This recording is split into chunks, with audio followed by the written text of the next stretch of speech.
Hi friends, എൻ്റെ പുതിയൊരു വീഡിയോയിലേക്ക് എല്ലാവർക്കും സ്വാഗതം.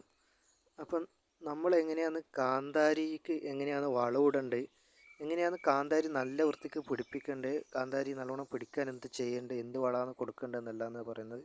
എന്താ പറഞ്ഞാൽ എല്ലാവരുടെ വീട്ടിലും മിക്ക ആളുടെ വീട്ടിലും കാന്താരി മുളക് കാണും. പക്ഷേ അതൊന്നും ഒട്ടും വലുതാവില്ല. ഇതിപ്പോൾ നല്ല നീളമില്ല, നല്ല വലിയ ഒരു കാന്താരി മുളകായിട്ടുണ്ട്. ഇതെങ്ങനെയാണ് ഇത്രത്തോളം നമുക്ക് നീളം വെക്കാനുള്ള കാരണം എന്നല്ല പറയുന്നത്. പക്ഷേ ഇതിൻ്റെ ഇല ചെറുങ്ങനൊരു മഞ്ഞളിപ്പ് വന്നിട്ടുണ്ട്. അത് എന്ത് പറഞ്ഞാൽ ഇനി നമ്മൾ വെള്ളം കൊടുക്കുന്നത് ഇപ്പോൾ കുറച്ച് കുറവാണ്. അതുകൊണ്ടാണ്. ഇനി ഏകദേശം കുറച്ച് പ്രായമായ കാന്താരി ചെടിയാണ്. പ്രായം എന്ന് പറഞ്ഞാൽ ഒരു 3 കൊല്ലം 4 കൊല്ലം ആയിട്ടുണ്ടാവും തോന്നുന്നു. ഇതിൻ്റെ അടിയിലെല്ലാം കണ്ടില്ലേ, കുറേ കാന്താരി ഇങ്ങനെ വീണ് കിടക്കുന്നുണ്ട്. നമ്മൾ വിളവെടുക്കലെല്ലാം കുറവാണ്. കാരണം നമ്മൾ ഇത് വിൽക്കുന്നത് ഇപ്പോൾ കുറവാണ്. വിറ്റിട്ടുണ്ട്, എന്നാലും നമ്മൾ കുറവാണ്. എന്താ പറഞ്ഞാൽ മാർക്കറ്റിലെല്ലാം നല്ല പൈസ കിട്ടും. ശരാശരി എന്തായിട്ടും ഇതിനൊരു 10-400 റുപ്യെങ്കിലും കിലോക്ക് കിട്ടും. നമ്മളെ അടുത്ത് ഇത് ഒരു ചെടി ആടിയുണ്ട്, ഒരു ചെടി ഈടിയുണ്ട്. എന്തായിട്ടും ഒരു കിലോ 2 കിലോൻ്റെ അടുത്തെല്ലാം കിട്ടും നമുക്കൊരു വർഷത്തിൽ ഇന്ന് പറിച്ചാൽ. എന്നാൽ തന്നെ ഒരു 10-800 റുപ്യ കിട്ടും വിറ്റാൽ തന്നെ. അപ്പോൾ ഈടെയെല്ലാം ഇങ്ങനെ കിളിയെല്ലാം കൊത്തി ഇട്ടിട്ട് മുളച്ചത് കൊണ്ട്, പിന്നെ കിളി കൊത്തി എടുത്ത് പോകുന്നത് കൊണ്ട് ഇരുന്ന് അങ്ങനെയെല്ലാം ഈ കാന്താരി മുളക്. അപ്പോൾ നമ്മൾ എന്താണ് ഇതിന് വളമിടുന്നതെന്ന് ആണ് ഇത് കാണിക്കാൻ വേണ്ടിയിട്ട് പോകുന്നത്. അപ്പം നമ്മൾ ഇത് എന്തായിട്ട് ചെയ്യേണ്ട സാധനം, കുമ്മായമില്ലേ, കുമ്മായം. നമ്മൾ ഒരു സൈഡിൽ മാത്രം കുമ്മായം ഇടും. ഇതിൻ്റെ കാന്താരി ചെടിയിലെ ഒരു സൈഡ് മാത്രം കുമ്മായം ഇടും.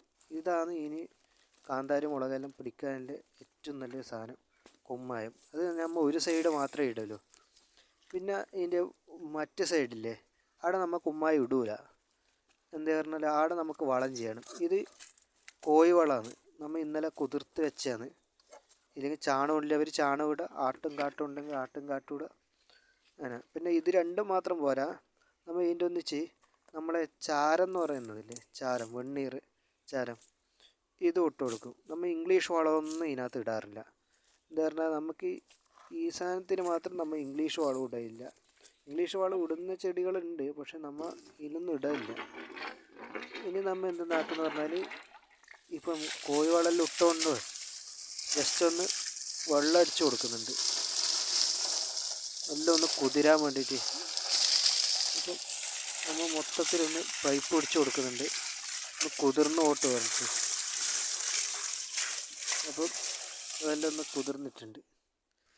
അപ്പോൾ ഇങ്ങനെയെല്ലാം ചെയ്താൽ നമുക്ക് വീട്ടാവശ്യത്തിനുള്ള കാന്താരി മുളകും നമുക്ക് വിൽക്കാനുള്ള കാന്താരി മുളക് അടക്കം നമുക്ക് ഇതേ കണക്ക് പറിച്ചെടുക്കാൻ വേണ്ടിയിട്ട് പറ്റുന്നതായിരിക്കും. അപ്പം ഇനി കാന്താരി ആരും വളർന്നിട്ടില്ല എന്ന് പറയണ്ട. അപ്പോൾ ഇങ്ങനത്തെ വളം ചെയ്ത് കഴിഞ്ഞാൽ കാന്താരി എന്തായിട്ടും വളർന്ന് നല്ല അടിപൊളിയായിട്ട് വരുന്നതായിരിക്കും.